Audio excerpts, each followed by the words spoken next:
العالمين والعاقبة للمتقين ولا عدوان إلا على الظالمين.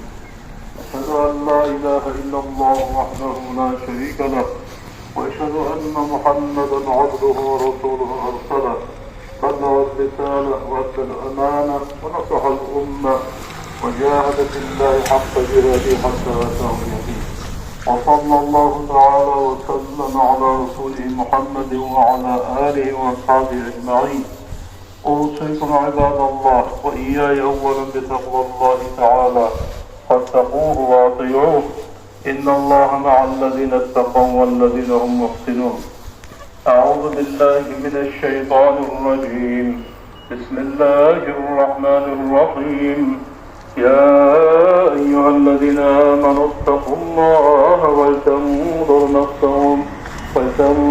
نفس ما قدمت لغد واتقوا الله إن الله خبير بما تعملون.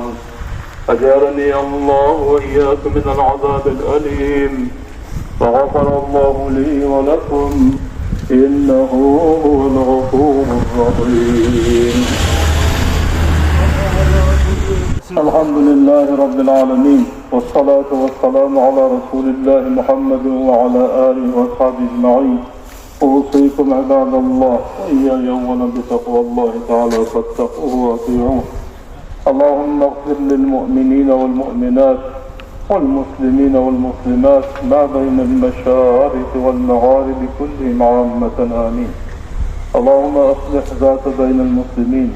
اللهم وحد صفوفهم يا رب العالمين. اللهم انصر الإسلام والمسلمين. اللهم أعز الإسلام والمسلمين.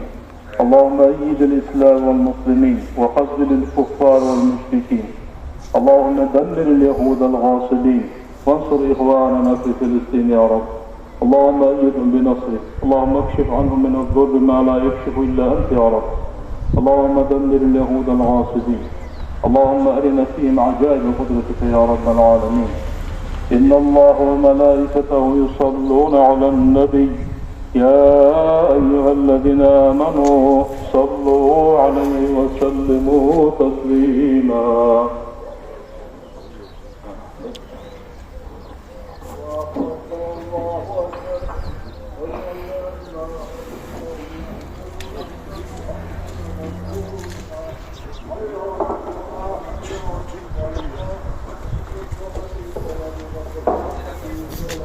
السلام عليكم. ورحمة الله. أخ ماتي.